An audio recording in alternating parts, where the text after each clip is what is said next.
a party when your boys are like, "Oh man, look at these girls, dude. They're hella fine," you know. Yeah. And then you're like, "Yeah, guys, nice talking to you, but I'm gonna go try my luck," you know. And then you bounce out. They're going, "Fuck, man, that guy's got some sack, dude." When You you know, start talking be about that guy. when you start talking about like what the whole being rejected and being shut down, whatever. The way I kind of think about all this is the following.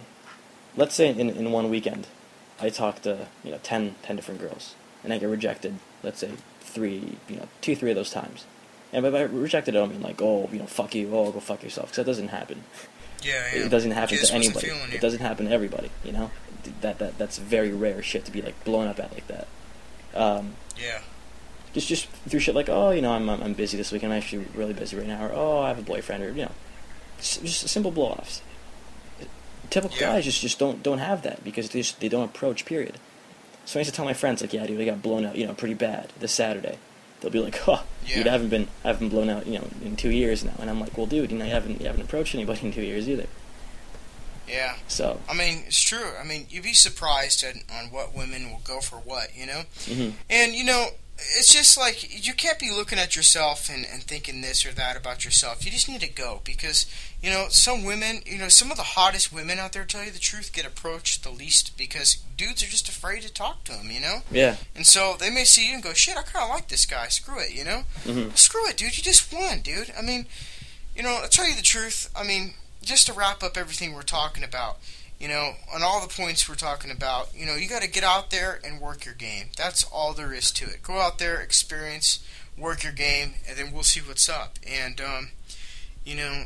I guess we can probably just end up working these topics for now and, see how everyone likes the audio, and if everyone does, we can work on the next, subject, if it Sounds comes good. at hand. We can. I just want to definitely close. take I just some want to close on questions, one more lasting thought. Sure. And that is the idea of being a man.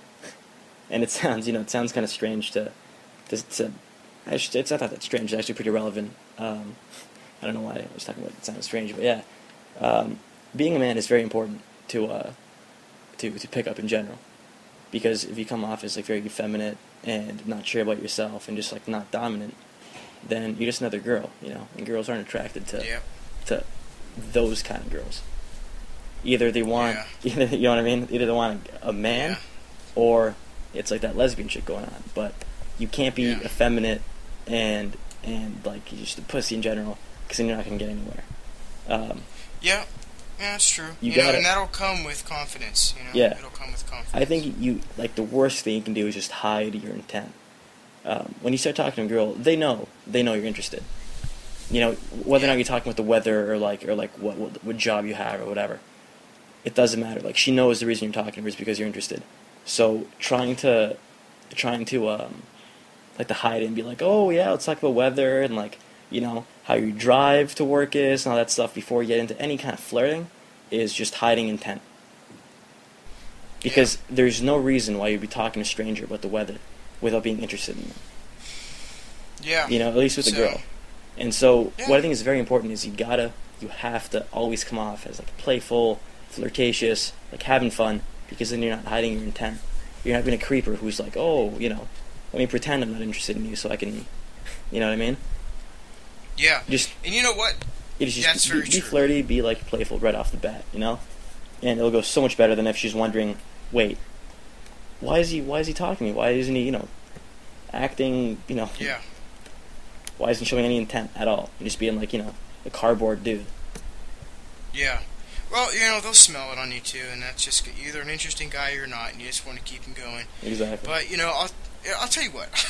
I think I'll tell one funny story just because it came to my mind, and I think this isn't even. I remember when we recorded our audio before.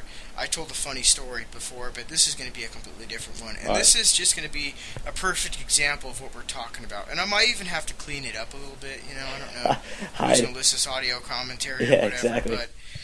But I'll make this a funny-ass story that just came out of nowhere. So anyways, I was chilling with some friends, We all went to go see a movie, and, my buddies were taking off and stuff, and I decided what I'm going to do is I'm going to go into Barnes & Noble and just kind of poke around for a while. I was like, screw it, I had nothing better to do. It's Saturday during the day, you know. So I walk into Barnes and Noble, and I'm walking around, and you know, I went to the you know, the martial arts section, picked up a jiu-jitsu book, and I seen this fine ass girl. Like, I'll just describe her really quick. She was kind of like about 5'1". Oh, excuse me, dude. That brings out the best of me. She was about 5. I was like, as soon as I started thinking about it, I'm like, ugh. Yeah. But she was about 5'1". You know, long black hair. She had this really like super tiny body, that kind of like a matter of fact, she was a gymnast. She had a gymnast body because she was a gymnast. Uh-huh. And Was she Asian or some shit? Fucking money, dude. No, she was half Latin, Oh. half white. Yeah. Yeah, it was just money. Money. Matter of fact, her name was I don't give a shit if she hears this shit. That would even be funnier if she heard this. But She's anyways, like, hey, were you talking about me in this warcraft thing last week? fuck yeah, like she listens to my shit. That would be great. But if she did, oh well. So anyways, this is where it gets funny. So I walk up to her in the bookstore, and she was on the magazine rack, and I just thought of the funniest thing I could say off the top of my head, and I walked up right behind her. Like, I never met this girl in my life, and I stood right behind her, right over her shoulder, and I whispered in her ear, "Excuse me, ma'am, you're in the way of my rack." And she turned around, looked at me, and just started busting up laughing. So I have to admit, that was pretty funny. But after that, she started just busting up laughing like hysterically in the bookstore.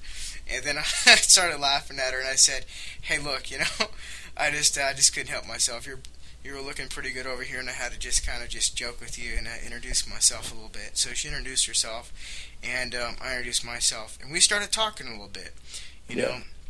And then later on, she was like, "Hey, look, you know, I need to go and do whatever." And I was like, "Yeah, sure." And I pulled the move. I pulled a card out of my pocket, you know, and I said, "Hey, you know, here's my number, you know," wrote it on there, whatever. Exactly. And she was like, "Oh yeah, for sure." And she's like, then she turns to me, and she says, "Hey, do you have instant messenger?" And I was like, "Yeah." And she's like, "Well, hey, tell you what, I'm gonna be on later tonight." And she's like, you know, later on this afternoon. And she's like, maybe, you know, we can talk a little bit. And I was like, "Well, if you want, you can call me." And she's like, "Oh, okay, you know, whatever." And so she gave me her instant messenger thing anyways. So I went home, you know, and I got back on my computer, started horsing around for a while, played some games, and then I got this instant message. It popped up, you know, and I was like, "Damn, you know, who the hell is this?" And she said, "Oh, hey, this is Charlene." And so I was like, "Oh, hey, what's going on?" So we started talking a little bit. So anyways, during the conversation, you know, it's just kind of stupid ass shit like, "Hey, you know, that was pretty funny in the bookstore, ha ha ha ha. You know, so what are you doing tonight?" And I was like, "I don't know, don't have any plans. It's kind of odd. It is a Saturday night." But then she's like, "Well, you know, I just don't have any plans either." And then so I said, "So what are you doing right now?" And she was like, "Well," and she there's like a little pause in the thing. She says, "Well, if I kind of told you, you know, I just met you, that wouldn't be really appropriate." And then my eyebrows shot way into the air, and so did my cock. And I was like, dude, I like where this is going. This is why I love instant messenger. You can always say the most retarded shit, you know, and see what people think. And so I was like, "Well, you know, I wouldn't mind hearing about what you're doing at all." And then there's a little pause, and then she typed a little smiley face, and I'm like, "Don't give me the smiley face act." And that's what I typed back to her. I said, "Now I want to know what you're doing." And she said, "Well, I'm playing with myself."